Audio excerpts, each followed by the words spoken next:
Bismillahirrahmanirrahim. Assalamu alaikum. Today we will discuss the atomic number and mass number of an element. ठीक है, तो हमने बात की थी एलिमेंट्स की। एलिमेंट्स को हमने डिफाइन किया था।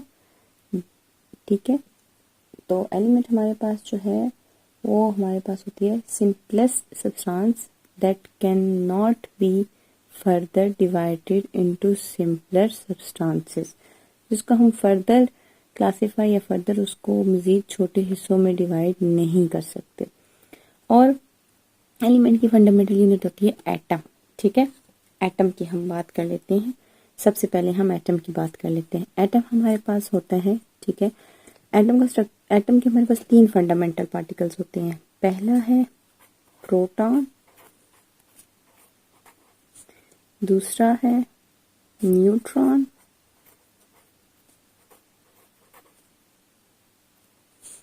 तीसरा है इलेक्ट्रॉन।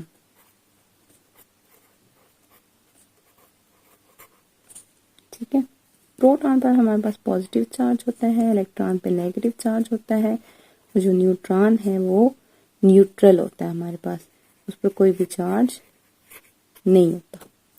ठीक है, प्रोटॉन जो है हमारे पास क्या होता है, न्यूट्रल होता है, उसमें हमारे पास कोई भी चार्ज नहीं होता। ठीक है, अब हम बात करते हैं कि हमारे पास एटॉमिक नंबर क्या है। ठीक है, अब प्रोटॉन और न्यूट्रॉन जो है वो मौजूद होते हैं न्यूक्लियस ऑफ एटम में, एटम के न्यूक्लियस में होते हैं।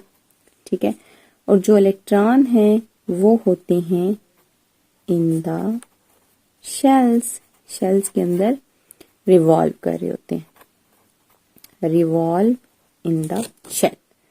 ठीक है, अब हम बात करते हैं कि एटॉमिक नंबर हमारे पास क्या है। किसी भी एलिमेंट का एटॉमिक नंबर हम उस नंबर को कहते हैं जो उसके अंदर मौजूद प्रोटॉन का नंबर होता है। ठीक है, the number of proton in an nucleus of an atom is known as atomic number. ठीक है, कि the number of proton, number of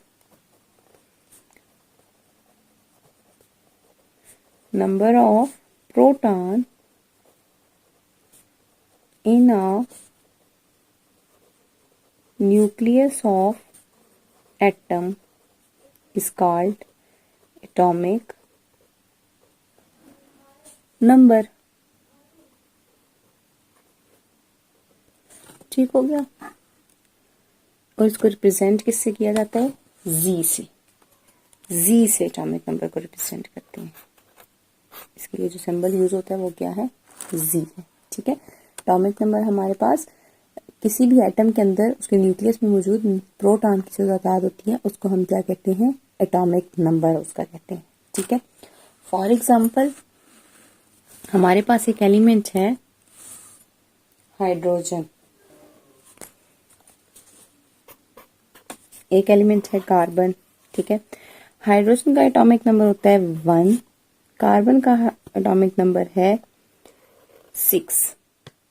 ठीक है, अब हमारे पास जो हाइड्रोजन है इसका एटॉमिक नंबर 1 है। इट मीन्स कि हमारे पास हाइड्रोजन के एटम में कितने प्रोटॉन हैं, 1 प्रोटॉन मौजूद है, जबकि कार्बन के एटम में कितने प्रोटॉन है, 6 प्रोटॉन मौजूद है।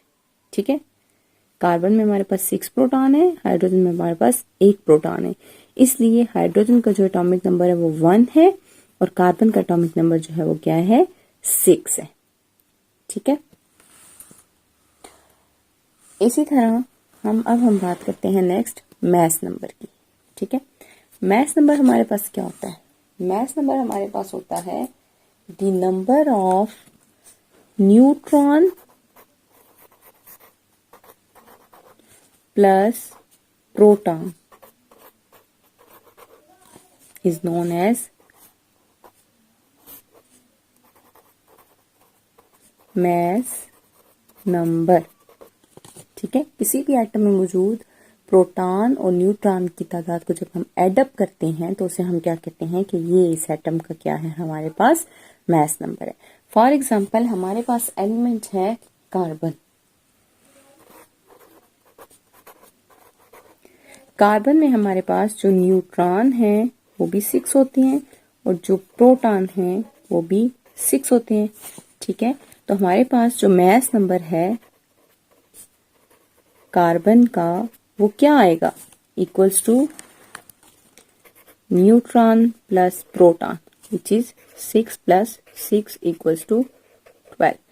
तो कार्बन का मास नंबर हमारे पास क्या होता है, 12 होता है। कार्बन का मास नंबर हमारे पास क्या होता है, 12 होता है। ठीक है, इक्वल्स टू 12। ठीक है, उसके बाद अब हम बात करते हैं सब एटॉमिक पार्टिकल्स की। यही जो मैंने प्रोटॉन न्यूट्रॉन के बारे में आपसे बात की है। अब ये होते कहाँ हैं, किस तरह से होते हैं, एटम में कहाँ कहाँ मौजूद है, उसके हम एटम का स्ट्रक्चर ड्रॉ करते हैं। ठीक है, यहाँ पर मैं बनाती हूँ किसी भी एटम का न्यूक्लियस। फॉर एग्जाम्पल हम कार्बन के एटम का स्ट्रक्चर ड्रॉ करते हैं, ये न्यूक्लियस है। न्यूक्लियस के अंदर मैंने कहा हमारे पास होते हैं प्रोटॉन और न्यूट्रॉन। अब कार्बन का अगर हम बना रहे हैं तो प्रोटॉन कितने होंगे, 6, न्यूट्रॉन भी कितने हैं, 6। अब कार्बन के अंदर जो इलेक्ट्रॉन है वो भी 6 होते हैं। फर्स्ट शेल बनाएं अगर हम कार्बन का, इसमें 2 इलेक्ट्रॉन आएंगे। ठीक है, और पीछे कितने बच गए हमारे पास, 4 इलेक्ट्रॉन रह गए, वो सेकंड शेल में आएंगे, 2, 3, 4। ये हमारे पास कार्बन का एटम का स्ट्रक्चर हो गया। ठीक है, इलेक्ट्रॉन जो हैं वो उन पे नेगेटिव साइन होता है, प्रोटॉन पे पॉजिटिव साइन होता है। तो न्यूक्लियस जो है वो होल हमारे पास पॉजिटिवली चार्ज होता है, इलेक्ट्रॉन जो है वो नेगेटिवली चार्ज होते हैं। होता ही है कि किसी भी न्यूट्रल एटम के अंदर इलेक्ट्रॉन और प्रोटॉन की जो तादाद होती है वो क्या होती है, इक्वल होती है। ठीक है, किसी भी न्यूट्रल एटम में हमारे पास प्रोटॉन जो हैं किसके इक्वल होते हैं, इलेक्ट्रॉन्स के। ठीक है, प्रोटॉन्स इलेक्ट्रॉन्स के इक्वल होते हैं। तो इसलिए हमारे पास जो होल एटम होता है इसका जो नेट चार्ज होता है वो 0 होता है। तो हमारे पास जो एटम है वो क्या होता है, न्यूट्रल पार्टिकल होता है।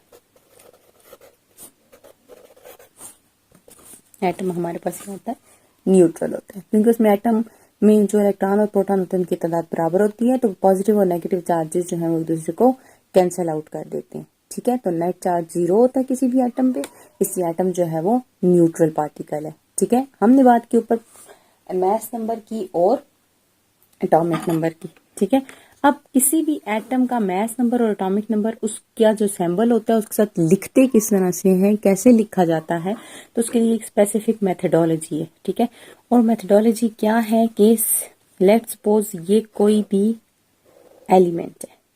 ठीक है, ये कोई भी क्या है, एलिमेंट है, एक्स लेट्स सपोज कोई भी एलिमेंट है। तो इसके हम लेफ्ट साइड पे ऊपर जो है वो मास नंबर लिखेंगे जिसको हम ए से रिप्रेजेंट करते हैं। ठीक है, और उसके बॉटम पे नीचे हम क्या लिखेंगे, उसी साइड पे एटॉमिक नंबर लिखेंगे। अब मैं ये एटम में लिख के आपको बताती हूँ किसी भी एटम के लिए, एलिमेंट के लिए। फॉर एग्जांपल हमारे पास कार्बन है। कार्बन का मैंने क्या कहा था कि हमारे पास इसका जो मास नंबर है, ए जो मास नंबर है वो क्या है, 12 है, और उसका हमारे पास एटॉमिक नंबर क्या है, 6 है। तो कार्बन को हम with atomic and mass number इस तरह से सिंबलाइज करेंगे, इस तरह से लिखेंगे। ये इसकी मेथडोलॉजी होगी कि इसका 12 इसका मास नंबर है और 6 इसका क्या है, एटॉमिक नंबर। ठीक है, अब हम यहाँ पर लिखते हैं हाइड्रोजन को। हाइड्रोजन के लिए सिंबल यूज होता है H। ठीक है, हाइड्रोजन का जो एटॉमिक मास है वो भी 1 है और इसका जो एटॉमिक नंबर है वो भी 1 है। तो उसके लिए सैंपल जो है वो हमारे पास ये यूज होगा। ये इसका एटॉमिक मास है और ये इसका एटॉमिक नंबर हो गया। ठीक है, इसी तरह से अब हम बात करते हैं सोडियम की। ठीक है, तो सोडियम जो है, सोडियम हमारे पास उस सिंबल है Na। क्या सिंबल है हमारे पास सोडियम का, Na। Na में इसका जो एटॉमिक नंबर है वो हमारे पास होता है 11। क्या एटॉमिक नंबर है हमारे पास इसका, 11। ठीक है, सोडियम का एटॉमिक नंबर हमारे पास 11 है और एटॉमिक नंबर हम कहाँ लिखते हैं, नीचे लिखते हैं यहाँ पर, और इसका मास नंबर है हमारे पास 23।